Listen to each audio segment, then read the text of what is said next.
Hi viewers, welcome to this session. In this session, we are going to focus on another important aspect of organic chemistry, namely ozonolysis.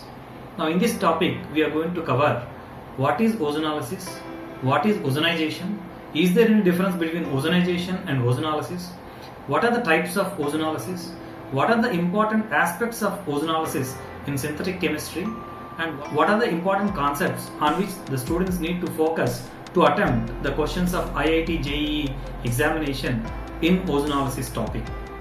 So let us primarily focus on what is ozonolysis. Ozonolysis is nothing but the reaction of unsaturated hydrocarbons with ozone followed by hydrolysis. Initially we are going to get unstable ozonides.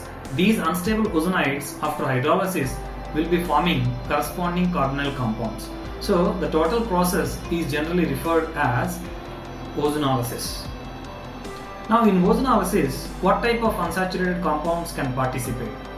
There are different classes of unsaturated compounds like alkenes can participate, alkynes can participate, benzenes can participate, alkadienes can participate. So there are different classes of unsaturated hydrocarbons which can participate in ozonolysis. Now let us focus on the difference between ozonolysis and ozonization. Ozonolysis is a process wherein ozonization followed by hydrolysis takes place, whereas ozonization implies we are making the unsaturated hydrocarbon to react with only ozone but not followed by hydrolysis. This is the basic difference. Now, how many types of ozonolysis are there? There are two types of ozonolysis. One is called as oxidative ozonolysis, the other one is called as reductive ozonolysis. Let us focus on the topic ozonolysis in detail. Let's go to the board. Let us look at the ozonolysis process by taking a simple alkene, namely ethylene in this case. So here ethylene is reacting with ozone. So initially we are going to get an unstable ozonide. This is called as ethylene ozonide. This ozonide, because it is unstable, undergoes hydrolysis. Here, during hydrolysis, if I simply use just water in presence of H+, I will be getting carboxylic acids, whereas if I use zinc, then I will be getting only carbonyl compounds, namely two molecules of formaldehyde here plus H2O2. If H2O2 produced here remains in the medium as H2O2, because it is going to act as mild oxidizing agent, it will be converting the aldehydes to corresponding carboxylic acids, namely formic acid in this case. But the zinc present in this medium will react with H2O2 and it converts that H2O2 into H2O and zinc oxide. As a result, the aldehyde obtained here cannot be further oxidized. So this is called as reductive ozonolysis. So what is oxidative ozonolysis? Oxidative ozonolysis means the H2O2 obtained will oxidize this particular carbonyl compound into carboxylic acid. Namely, I am going to get 2 moles of formic acid. If it is oxidative ozonolysis, OO. This is reductive ozonolysis leading to the formation of carbonyl compounds. Here, if we limit ourselves only to the first step of this particular reaction, then this is called as ozonization. Ozonization followed by hydrolysis is called as ozonolysis. And we have seen ozonolysis is of two types, reductive ozonolysis and oxidative ozonolysis. In oxidative ozonolysis, carboxylic acids are obtained, whereas in reductive ozonolysis, carbonyl compounds are obtained. Fine. But truly speaking, we are going to focus more. This is only an outline of the ozonolysis reaction I gave. But we are going to see more details in the mechanism of this particular process. Because initially when ozone reacts with an alkene or alkyne, we are not going to get ozonide directly. We are going to get first mol ozonide, which is also called as 1,2,3 trioxolane. That particular one, which is highly unstable, leads to the formation of secondary ozonide, which is this one. This ozonide undergoes hydrolysis to give the corresponding product. Let us discuss it in detail in the mechanism of ozonolysis. When we focus on the mechanism of this particular ozonolysis reaction, initially unsaturated hydrocarbon reacts with ozone, and here ozone gets added to the pi bond of the alkene or alkyne taken by 1,3-dipolar addition. Because ozone molecule is a polar molecule which is having formal charges on two oxygen atoms, as we are going to see it in the mechanism. This 1,3-dipolar addition leads to the formation of a primary ozonide, which is also called as mol ozonide. This is highly unstable and gets converted automatically to a stable secondary ozonide. This secondary ozonide on hydrolysis leads to the formation of different products depending upon the type of hydrolysis that is being chosen. If it is reductive ozonolysis, it leads to the formation of carbonyl compounds. If it is oxidative ozonolysis, then it leads to the formation of carboxylic acids as a compound. In the mechanism of ozonolysis, initially I am considering an alkene here. So this alkene is reacting with ozone. We all know pretty well ozone molecule is having this particular structure: O, double bond O, single bond. So if we look at the formal charges on oxygen, this oxygen, because it formed only one bond, will get negative charge, and this oxygen, because it is forming three bonds, will be getting positive charge, and this oxygen will have only two lone pairs of electrons on it, does not possess any charge. Now when this approaches, what is happening basically? So the electrons are coming like this.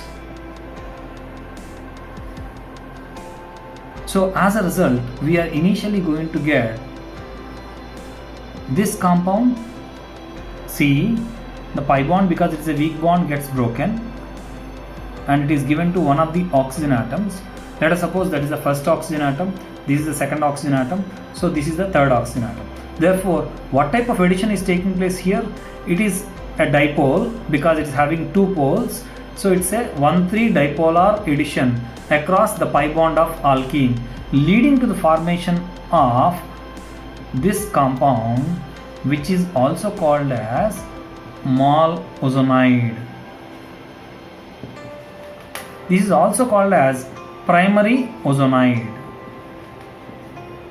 So this mol ozonide, because it is having two lone pairs of electrons on each oxygen, we all know pretty well that lone pair repulsions are very stronger compared to lone pair bond pair, or compared to bond pair repulsions. This is highly unstable, and here the rupture occurs to generate the following. How the bond rupture occurs? Let us look at the particular rupture of bonds. I am using another color here. So this is how the rupture of bonds occur.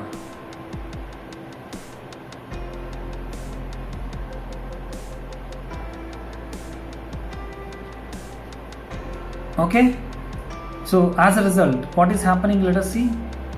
This is how the bond rupture is taking place. So what is the product obtained? This leads to initially formation of a carbonyl compound, namely C double bond O, because this bond is broken and these pi electrons are converted onto a double bond here, and we have an oxygen with negative charge, and here there is a positive charge on oxygen, and this is the carbonyl compound which I have obtained. So I am going to get a carbonyl compound and also a carbonyl oxide. This is called as carbonyl oxide. This is also called as Zwitter ion. Zwitter ion. Very important. We all know pretty well in carbonyl group, carbon bears partial positive charge and oxygen bears partial negative charge. As a result, it undergoes nucleophilic addition type of reactions. Therefore, the oxoanion here formed will be attacking a carbonyl carbon. Hence, this particular oxygen carbon bond gets formed. As a result, this particular pi bond will be rotating onto oxygen. So this oxygen gets negative charge. The negative charge so developed will be attacking this carbon because this is also partial positively charged. As a result, the pi bond will be moving on to oxygen, nullifying the charge on oxygen. So it looks very confusing, but I am going to write this particular step again such that it will be very easy for you. So I have replicated the same structure here to have a better understanding. So here the negative charged carbonyl oxide will be attacking the carbonyl carbon to form a sigma bond between carbon and oxygen. So because carbon is getting the fifth bond, automatically this pi bond will be shifted onto oxygen. As a result, this oxygen gets the negative charge and there will be only a single bond here. We have only a single bond here. No more pi bond because pi bond is shifted to give the negative charge. So this negatively charged oxygen will be attacking this carbon which is having partial positive charge. So this forms the fifth bond now. As a result, the pi bond will be moving on to this oxygen, neutralizing the oxygen. So we are having now only a single bond. This pi bond is broken. So we have only a single bond between carbon and oxygen. So how does the final structure look like? The final structure will be looking like C, two bonds as it is here, and then we have a single bond O, another single bond with C, two bonds as it is which were present initially, and we have a single bond O, another single bond O which is connected to this carbon. So this is the secondary ozonide that is formed. This is the secondary ozonide formed. So carbonyl oxide is reacting with carbonyl compound intermediate obtained to form the secondary ozonide. This secondary ozonide on hydrolysis leads to the formation of corresponding carbonyl compounds. How the hydrolysis takes place? Let us represent the hydrolysis here. So during hydrolysis, the rupture of bonds will be taking place like this. So leading to the formation of two carbonyl compounds. This is one carbonyl compound, this is another carbonyl compound. So this oxygen atom will be interacting with H2O to form H2O2, a byproduct. So first let us write down the carbonyl compounds. C, single bond C, double bond O, first compound. Similarly the other one, double bond O, the other compound, plus H2O2. But this H2O2, if it is remaining as H2O2 in the medium, this will be oxidizing the carbonyl compounds into corresponding carboxylic acids, which is called as oxidative ozonolysis. But because zinc is present in the medium, the zinc will be converting this H2O2 to zinc oxide and water. Therefore, this oxidizing ability of H2O2 is being killed by zinc. Hence, no more further oxidation occur here. Hence, the reaction stops here with the carbonyl compounds formation. Hence, it is called as reductive ozonolysis. Until now, we have focused on ozonolysis mechanism. Now, let us look at the importance of this particular ozonolysis in synthetic organic chemistry. There is a misconception in students that ozonolysis is used for the detection of unsaturation present in a given organic compound. But unsaturation cannot be determined by using ozonolysis process. However, ozonolysis can be used only to locate the position of unsaturation present in the given organic compound. To detect the unsaturation, we normally use bromine water or alkaline KMnO4. Now let's go to the board to discuss few simple ozonolysis applications in synthetic organic chemistry, whereas I am going to cover very difficult topics which will be asked in IIT or JEE advanced examinations in part 2 of my video on ozonolysis. As a first application of ozonolysis, let us look at the preparation of carbonyl compounds. So carbonyl compounds can be prepared by using reductive ozonolysis preparation. I am considering this particular alkene. I am doing a reductive ozonolysis, which means ozone followed by zinc, water, or I can even use dimethyl sulfide, DMS.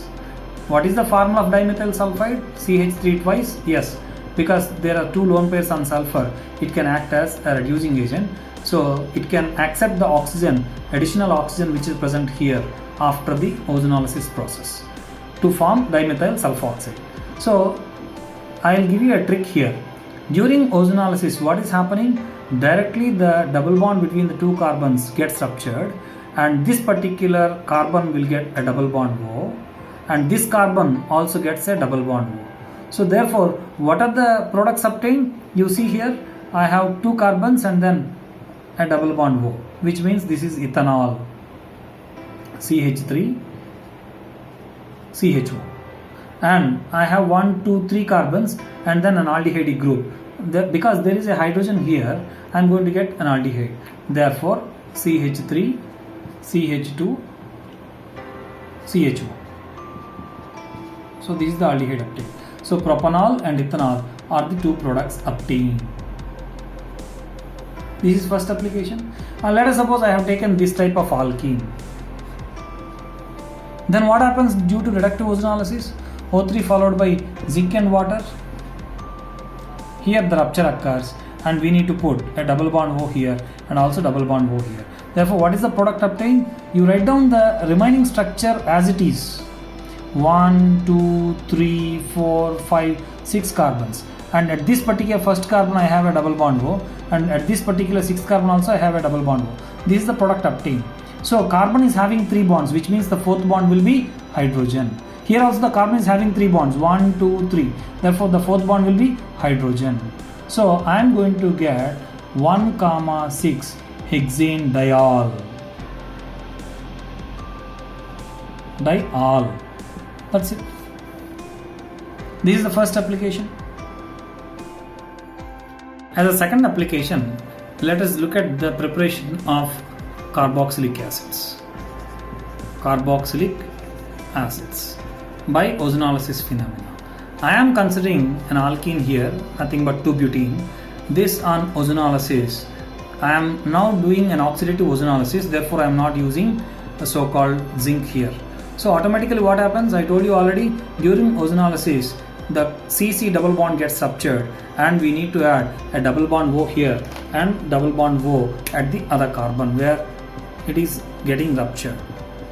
So therefore initially I will be adding acetaldehyde, that is CH3CHO, and also other molecule is also acetaldehyde, CH3CHO, but both of them will be undergoing further oxidation because of the H2O2 produced in the course of the reaction medium, and we are going to get acetic acid formed, CH3COOH. How many moles? 2 moles.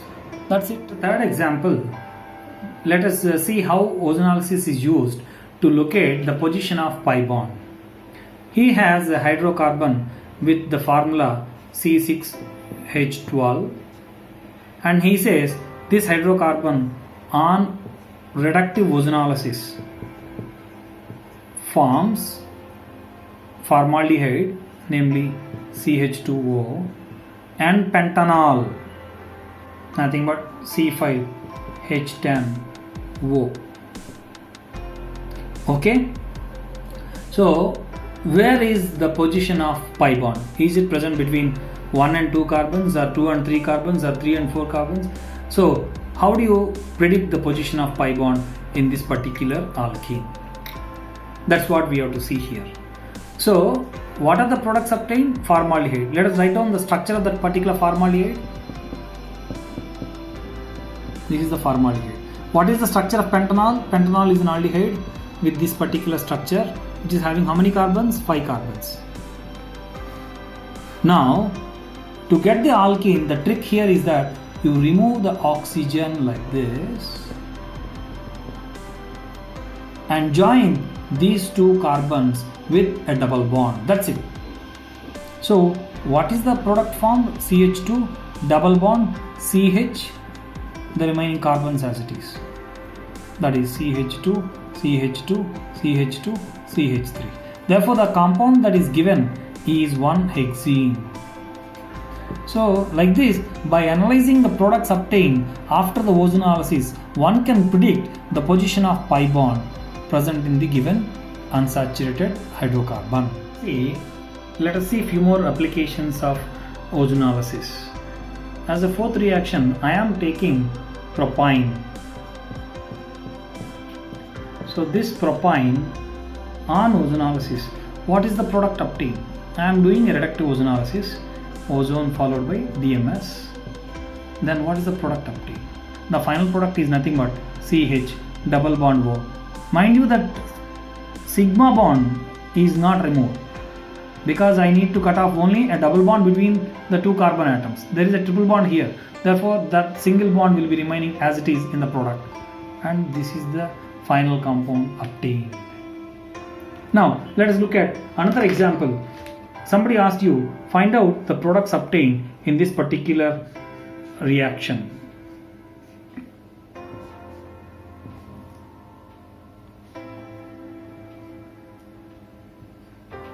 Then, how do you write down the ozonolysis products? It is a reductive ozonolysis, he says, and what are the products obtained during this particular reductive ozonolysis? I need to first number this particular compound. 1, 2, 3, 4, 5, 6, 7, 8, 9. So, let us see how the rupture occurs. I told you, you need to rupture only the double bonds present between the two carbon atoms. So here is a double bond, so completely ruptured. Here is also we have one more double bond, so it is also completely ruptured. Now let us write down the same skeleton here such that we remove only the C double bond C's to put the oxygens wherever necessary.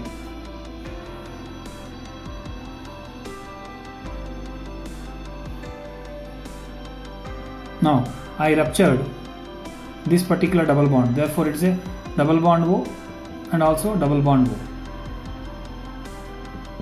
Here, this is first carbon, second, third, 4, 5, 6, 7, 8, and this is the ninth one. Now we also have a double bond between 3 and 8 which is ruptured, therefore I put a double bond O here and also a double bond O at the 8th carbon. So this is how the product should be written. More typical examples will be observed in my second part of this particular video.